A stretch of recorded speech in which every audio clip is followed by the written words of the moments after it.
Hello दोस्तों, मेरा नाम हिमांशु गौतम है। एक बार फिर से आपका स्वागत है आपके अपने इस यूट्यूब चैनल पर।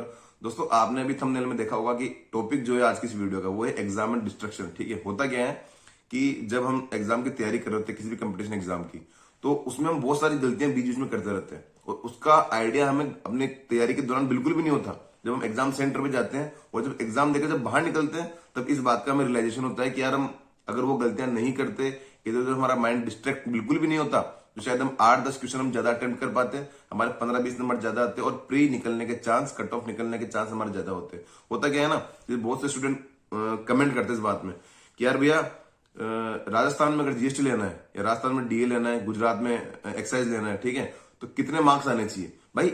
मतलब ये वाली बात कौन करेगा। ठीक है, जब आपके प्री में पिछली बार की कट ऑफ आपको पता है कि 150 कट ऑफ गई थी जनरल की, ठीक है, यूआर की, तो अगर आपके 140 से 145 प्री में आ रहे हैं लगातार, आप मेंस के मौके दे रहे हैं, आपने शुरू कर दिए और उसमें भी आप 310 से 320 स्कोर कर रहे हो, तब जाके पूछना इस चीज का यार। ठीक है, कि भाई राजस्थान में जीएसटी कितने में मिलेगा या फिर जो भी पोस्ट के बारे में इस स्टेट में कितने मिल सकती है। आपका पहला टारगेट, प्राइम टारगेट क्या है कि कम से कम पिछली बार की जो कट ऑफ गई थी, कम से कम हमारे मॉक टेस्ट में एवरेज स्कोर या आज बार बार हम वो स्कोर क्रॉस तो कर रहे हैं ना। हमारे मॉक टेस्ट में हमारे मार्क्स आ रहे हैं, 90 मार्क्स आ रहे हैं, ठीक है, और हम बात करें कि भैया राजस्थान में एक्साइज कितने मिलेगा, तो बिल्कुल गलत बात होगी ना इस चीज को। ठीक है, दूसरी बात है जैसे भी ओटीआर का आया कि एसएससी की वेबसाइट में कुछ चेंज हुआ, ठीक है, और आपको वन टाइम रजिस्ट्रेशन वापस से करना पड़ेगा। ठीक, तो सब लोग करेंगे भाई, तुम्हारे अकेले की समस्या थोड़ी ना आ रही है। 20-25 लाख हैं जितने भी फॉर्म भरते हैं, जो एसएससी के फॉर्म भरते हैं सीजीएल के, सब लोग करेंगे। ठीक है, इनिशियली हमें जानकारी नहीं थी कि कैसे करना है, क्या करना है। सोम सर थे, ठीक है, उन्होंने बहुत शानदार वीडियो बनाया, रात को 2 बजे जाके उन्होंने पूरा सब कुछ वीडियो बनाया और पूरा डाल दिया कि भाई ऐसे रजिस्ट्रेशन करो, आप आसानी से आपका काम हो जाएगा। उन्होंने हर चीज समझा दी, वही काम हो गया आपका। वेंडर वाली बात थी कि यार भैया वेंडर चेंज हो रहा है कि हम क्या करें और एग्जाम कैसा होगा, भाई सबके लिए चेंज हो रहा है भाई। ठीक है, और जैसे होता है नॉर्मल चीज है, मतलब मैंने अपने टाइम का आपको बताया भी था कि हमने हमारे टाइम पे जो एग्जाम दिए थे, मेरे या मेरे साथी लोग और लोग जो सिलेक्ट हुए हैं, पर किसी को भी आइडिया था वेंडर क्या होता था। आराम से गए, हमको तो मैथ, रीजनिंग, इंग्लिश, जीके दिख रही थी, जाके अटेम्प्ट करके आए और काम हो गया।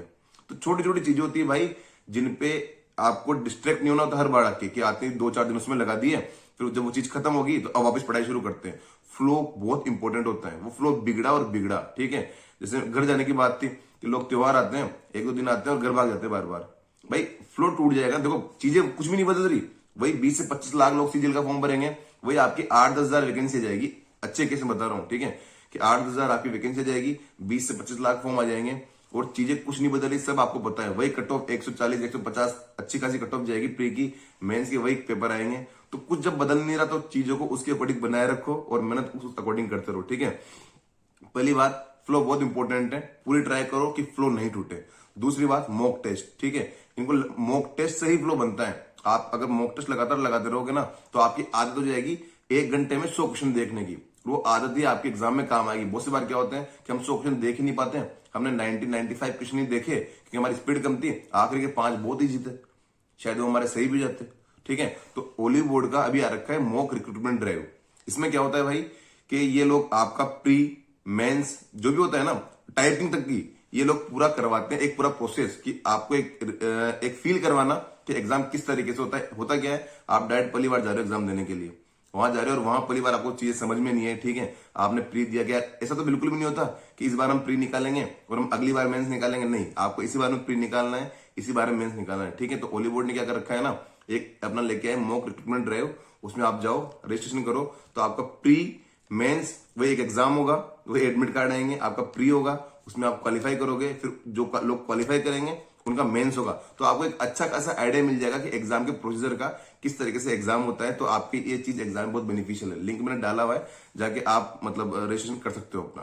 तो भाई दूसरी बात मैं बताऊं आपको कि मॉक आप देते रहो, एक एग्जाम, ठीक है, मैं कह रहा हूं भाई सीपीयू का एग्जाम हो रहा है तो कम से कम सीपीयू के एग्जाम में 130, 35, 40 मार्क्स तो लेके आओ आप। मैं गारंटी से कह रहा हूं कि आप अगर सीपीयू में 130-40 मार्क्स लेके आते हो तो 140-50 आराम से सीजीएल में आएंगे।